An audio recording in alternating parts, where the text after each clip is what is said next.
Hi hello नमस्कार. मी मीनल श्री सखी या माझ्या यूट्यूब चॅनलमध्ये तुमचं मनापासून स्वागत करते. होप सो तुम्ही सर्व मजेत आणि आनंदी आहात. तर थंबनेलवरून तुम्हाला समजलंच असेल, आजचा ब्लॉग हा स्त्रियांच्या आवडीचा विषय आहे, तो म्हणजे साड्या. त्याआधी मी तुम्हाला माझ्या चॅनलविषयी काही सांगू इच्छिते. हे नाव माझ्यापर्यंत येण्याची एक छोटीशी स्टोरी आहे, जी मी तुम्हाला शेअर करू इच्छिते. तर श्रीचा अर्थ आहे सौभाग्य किंवा लक्ष्मी. प्रत्येक स्त्री ही लक्ष्मीचंच रूप असते. तिच्यामुळेच घराचा पाया हा भक्कम उभा असतो. अर्थात तिच्या जोडीला तिचा नवरा, भाऊ, मित्र, काका, मामा ह्यांची साथ तर असतेच. आणि सखी म्हणजे सखीचा अर्थ तुम्हाला तर माहितीच असेल, मित्र किंवा मैत्रीण. मी हल्लीच एका शाळेच्या ट्रिपला गेले होते, माझे शाळेतले वर्गमित्र आणि मित्रमैत्रिणी. तर जेव्हा मी गेलो होतो तेव्हा माझ्या एका मित्राला त्याच्या बायकोचा फोन आला. तर फोन वाजला तेव्हा त्याने त्याच्या नावावरती, त्याच्या मोबाईलवरती डिस्प्लेवरती आलं होतं श्री सखी असं नाव. तर मला ते त्याच क्षणी असं काहीतरी वेगळं वाटलं आणि मी घरी आले आणि गुगल सर्च केला. तर त्या नावाचा मला इतिहासही कळला, की त्यामागे, त्या नावाच्या मागे काही इतिहासही आहे. तर मी सर्च केल्यावर त्याची माहिती अशी मला कळली. तर छत्रपती संभाजी महाराजांनी त्यांच्या पत्नीला येसूबाईंना श्री सखी राज्ञी ही पदवी बहाल केली होती. आणि ह्या मागे इतिहास आहे हे कळल्यावरती मला अजून छान वाटलं. आणि मी तेव्हाच हे जेव्हा नाव मला डोक्यात तर ऑलरेडी होतं, त्या दिवशी वाचलेलं तेव्हा त्याच्या बायकोचं फोन आला तेव्हा, पण समजत नव्हतं की हे नाव योग्य असेल की नाही, त्यामागे स्टोरी काय असेल, मी तुम्हाला काय सांगेन त्यामागची स्टोरी. तर जेव्हा मी हे गुगलवर सर्च केलं आणि त्याचा जेव्हा इतिहास मला कळला, तेव्हा मला त्याचं महत्त्व पण कळलं आणि मला तेव्हाच मी ठरवलं की नाही, माझ्या यूट्यूब चॅनलचं नाव हे श्री सखीच असेल. चला तर मग व्हिडिओला सुरुवात करूया आणि व्हिडिओ शेवटपर्यंत नक्की बघा. आवडला तर नक्की लाईक, शेअर आणि सबस्क्राईब करा. सर्वप्रथम मी तुम्हाला माझ्या लग्नातल्या 5 ज्या साड्या असतात त्या कोणत्या होत्या, त्यातली माझी आता ह्या कलेक्शनमध्ये माझ्या ज्या आहेत साड्या, त्यातली माझी सर्वात आवडती साडी आणि प्रत्येकीकडे असेल अशी एक तर हिरवी साडी प्रत्येकीकडे असते आपल्याकडे. तर तशीच मला गर्द हिरव्या कलरची साडी माझी म्हणजे शालूच म्हणता येईल. तर हा शालू हा खूप सुंदर दिसतो. ह्याला शाईन एवढी सुंदर आहे आणि ही नेसली की असं फुगूनही बसत नाही. कारण आपण साड्या नेसताना मोस्टली विचार करतो की साडी अशी बघावी जी हलकी-फुलकी असेल. आणि आता ज्या साड्या घेते त्यामध्ये मोस्टली मी प्रिफर करते की साड्या ह्या जास्त अशा भरीव नसाव्या. पहिली गोष्ट मी जी बघते साड्यांमध्ये ती हलकी-फुलकी साडी असावी, ना की जास्त जड असावी. म्हणजे ती आपल्याला कॅरी करताना जास्त त्रास नाही होणार. आणि आपण साडी अशा वेळेला नेसतो की जे काहीतरी फंक्शन असेल, काहीतरी सणवार असतील, त्यावेळेलाच आपण साड्या नेसतो आणि अशा वेळेला आपल्याला साड्या अशा हव्यात, ज्या की आपल्याला कॅरी करायला इझी होईल. म्हणजे आपल्या हाताचा एवढा पोट ह्याच्यापेक्षा जास्त मोठी नसावी. कारण त्या मोठ्या साड्या ज्या असतात, म्हणजे माझी बॉडी ही थोडी हेल्दी आहे. तर अशा बॉडीवर आणि माझी हाईट सुद्धा थोडी कमी आहे. त्यानुसार ज्या साड्या आपल्याला घेतल्या पाहिजेत अशा मुलींसाठी, त्या जास्त काठाच्या नसाव्यात. ह्याच्यापेक्षा छोट्या किंवा एवढ्या साईजच्या जास्तीत जास्त असाव्यात. आणि साडीवर ही खूप जास्त बारीक अशी बुट्टी आहे. सो अशा साड्या तुम्ही प्रिफर करा. त्या साड्या आपल्याला जास्त खुलून दिसतात आणि नेसल्यावरती अशा फुगूनही बसत नाही आणि दिसताना पण त्या खूप छान दिसतात.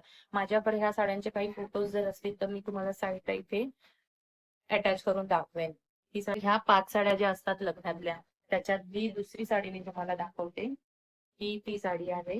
ही मी जास्त काही नेसलेली नाहीये. एकदाच मला वाटतं मी हळदी-कुंकूला नेसली असेल. तेव्हा एवढं नॉलेज नव्हतं की साड्या कशा घ्याव्यात. साड्या मध्यंतरी भरपूर आल्या होत्या. 2 शेडमधल्या. ह्याच्यामध्ये असे कलर्स असायचे वेगवेगळे. सो ही एक साडी आहे सेकंड नंबर. थर्ड ही साडी माझ्या साखरपुड्याची आहे. अ, मी माझ्या घरून येताना नेसलेली होती ती काठापदराची बेसिक साडी होती चांगली. पण मी विचार केला की एकतरी अशी वेगळी साडी असावी, एम्ब्रॉयडरी किंवा काहीतरी काठापदराची सोडून काहीतरी वेगळं. सो मी ही घेतली. पण ही एवढी भारी साडी आहे कारण त्याच्यावर जे हे मोत्यांचं काम केलेलं आहे, ह्यामुळे त्या साडीचं वजन इतकं आहे ना, की मला ही नेसली की चांगली दिसते, पण कॅरी करायला खूप खूप त्रास होतो. कारण ह्याचं वजन फार आहे. कलर मला फार आवडतो सिफॉन कलर हा. बट आहे आता. आणि एक आपली आठवण असते तर आपण ही कोणालाही देऊ शकत नाही. सो ही साडी माझ्याकडे माझ्या कलेक्शन मध्ये आहे. माझं लग्न एका मालवणी मुलाशी झालेलं आहे. माझा नवरा मालवणी आहे आणि मी बेळगावची आहे. सो त्यांच्याकडे अशी पद्धत आहे की लग्नामध्ये काष्टीच साडी नेसावी लागते. आणि रिसेप्शनला मी गाऊन घेतला होता. तेव्हा ट्रेंड आला होता गाऊन वगैरेची, तर तो माझ्याकडे गाऊन होता. मी गाऊन घेतलेला, पानेरी मधून घेतलेला, तेव्हा दादरच्या पानेरी मधून 12,000ला मला आठवतंय. पण त्याची स्टोरी अशी आहे की एकाच दिवशी ज्या दिवशी रिसेप्शन झालं त्याच दिवशी मी तो घातला होता. त्यानंतर तो तसाच बॅगेत माझ्या पडून आहे. त्याला काही मला परत कधी पेअरच करता आलं नाही. परत कधी मला तो वेअरच करता आला नाही. परत मला तो कधी वेअरच करता आला नाही.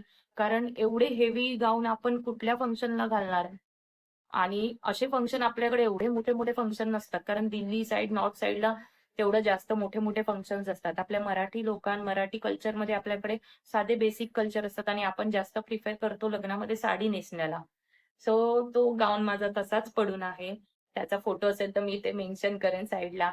आणि तुम्हाला जर कोणाला काय घ्यायची इच्छा असेल तर मला नक्की कमेंटमध्ये सांगा. कारण मला आता तो काढायचा आहे. मला ठेवून त्याचा अर्थच नाहीये. कारण मी ठेवून ठेवून तो व्यवस्थित ठेवलेला आहे.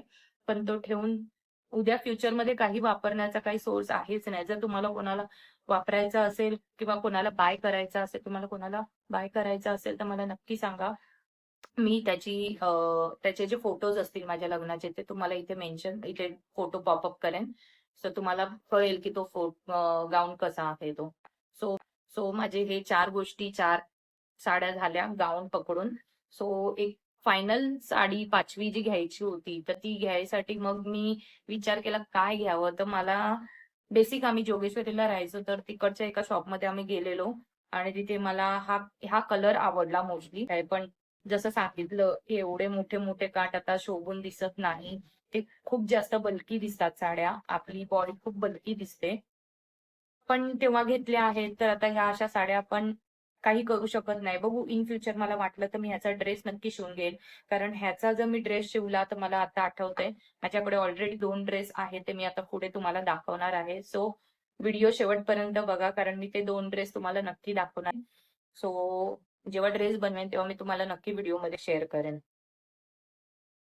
त्यानंतर जी साडी आहे ती आपल्या प्रत्येक गृहिणीकडे असायला पाहिजे असं म्हणणार नाही. कारण प्रत्येकाला वाटते की ती मला साडी हवीच आहे. होम मिनिस्टरमध्ये भाऊजी सगळ्यांकडे फिरत होते पैठणी पैठणी. पण पैठणीमध्ये आता इतके व्हेरिएशन झाले की ओरिजिनल पैठणी ची कॉस्ट कायच्या काय झालेली आहे. पहिला त्या मिळत होत्या थोड्याफार कमी कॉस्टिंगमध्ये, पण आता खूप जास्त कॉस्टिंग आहे. नाही म्हटलं तरी 20-25 हजारच्या पासून स्टार्टिंग आहेत ओरिजिनल पैठणी. तर माझ्या मुलाचं जेव्हा बारसं होतं आणि त्याच्या अगोदर एकदा ओटभरणी होती. तर ओटभरणीच्या वेळेलाच मी बारशाची साडी घेऊन ठेवली. कारण नंतर बाळ वगैरे जन्मल्यानंतर आपल्याला कुठे जाता येत नाही.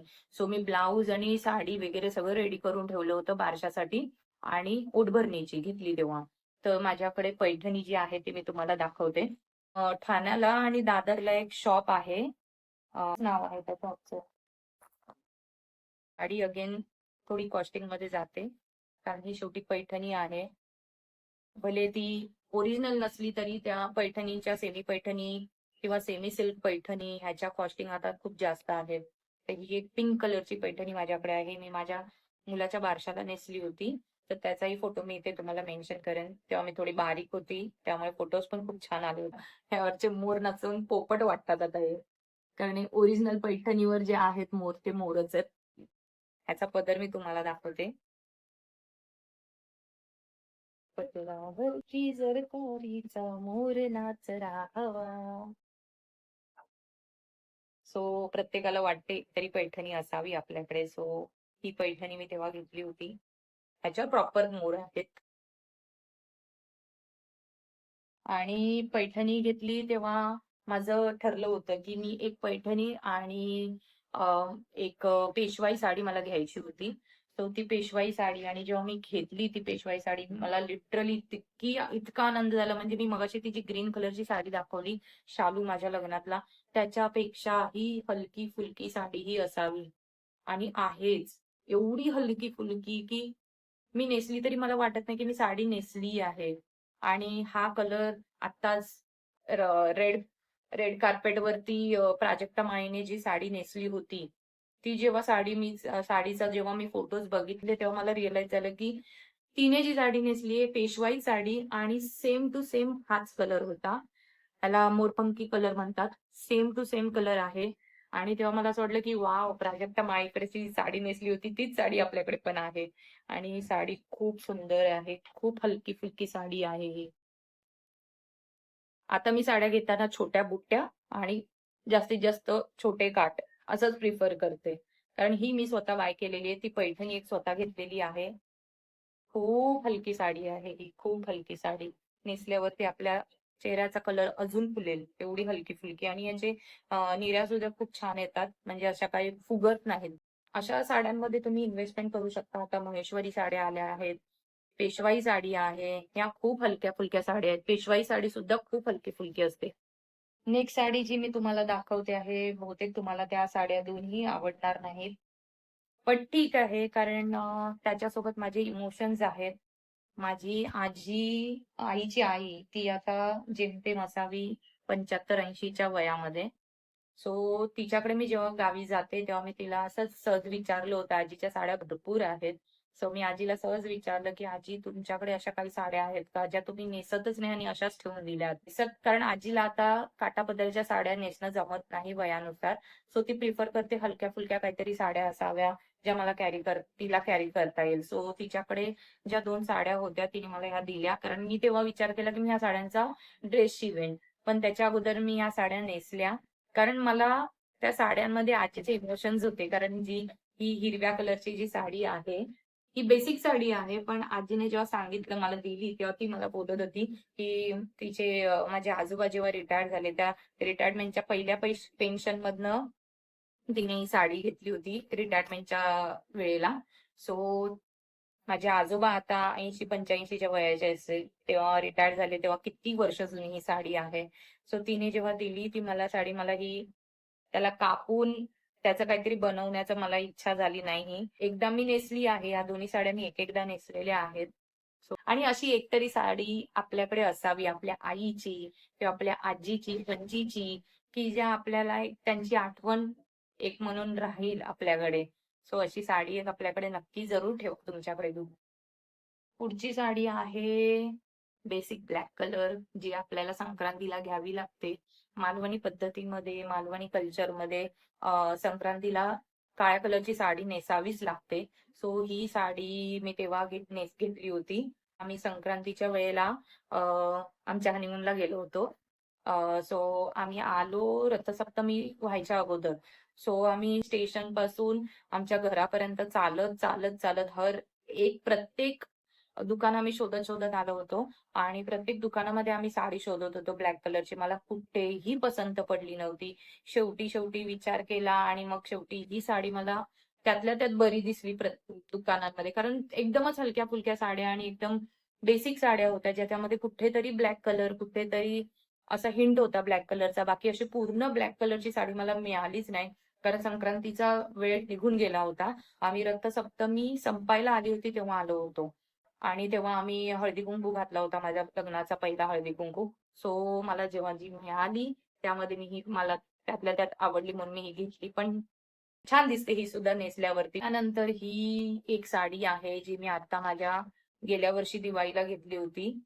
अ, खूप कमी रेंजमधली म्हणजे अशी कमी रेंजमधली आहे. पण आता मी ज्या साड्या घेते, त्या अशाच बघते ज्याचे काठ छोटे, जे तुम्हाला समजलंच आहे. काठ छोटे आणि डिझाइन जास्त नसावी, हलकी-फुलकी असावी, नेसायला पटकन आपल्याला वेळ न लागणारी असावी. जास्त वेळ घेतला साडीला तर तुम्हाला माहिती आहे, घरामध्ये गोंधळ उडतोच, की लेडीजला आटपायला वेळ का लागतो? तर त्याचं कारण हे काय, आपल्याला साडी नेसायला वेळ लागतो कधी-कधी आणि त्या साड्या जर खूप जास्त हेवी असल्या तर त्याला वेळ लागतोच लागतो. तर ही बेसिक साडी आहे. ह्याचा कलर मला फार आवडला होता. असा कलर मला कधीपासून घ्यायचा होता. म्हणून मी ही साडी घेतली आणि दिवाळीला नेसली होती मी गेल्या वर्षी. त्याचाही फोटो जर असेल तर मी तुम्हाला पॉपअप करेन. ह्याला असे पदराला खाली टॅसेल आहेत. अशा साड्या कशी ह्या तुम्ही वरती म्हणजे वरती असं खोचून हे करून सुद्धा तुम्ही घेऊ शकता. पूर्ण खाली एक संद सोडला तरी त्या अशा साड्या खूप छान दिसतात. किंवा अशा वरती जरी तुम्ही पूर्ण प्रॉपर असं करून चापून चोपून नेसलात तरीही खूप छान दिसतात. ही साडी एक 4-5 वर्ष अगोदर मी दिवाळीच्या वेळेला घेतली होती. अशीच असावी एक साडी, की जी आपल्याला नेसून आपल्याला घरातली थोडीफार कामं करता येतील. तर ही तशी आहे साडी. बेसिक साडी आहे, पण ही जी डिझाइन असते लखनवी जी काम असतं, त्या पद्धतीत थोडीशी मला ही साडी वाटली म्हणून मला आवडली. कारण लखनवी ड्रेस, लखनवी ज्या कुर्तीज येतात त्या मला फार आवडतात. सो तशा प्रकारमध्ये मला ही साडी वाटली आणि म्हणून मी ही साडी घेतली होती तेव्हा. आणि छान दिसते. ही नेसल्यावरती खूप छान दिसते. अशी तुम्हाला वाटेल की काही बेसिक साडी आहे. पण ही नेसल्यावरती खूप छान खुलून दिसते साडी. होप सो तुम्हाला माझा आजचा व्हिडिओ हा आवडला असेल. आवडला तर नक्की लाईक, शेअर, सबस्क्राईब करायला विसरू नका. साड्यांचा पार्ट 2 मी उद्या अपलोड करणार आहे. तर अशा छान-छान ब्लॉगसाठी, व्हिडिओसाठी माझ्या चॅनलला नक्की सबस्क्राईब करा. धन्यवाद.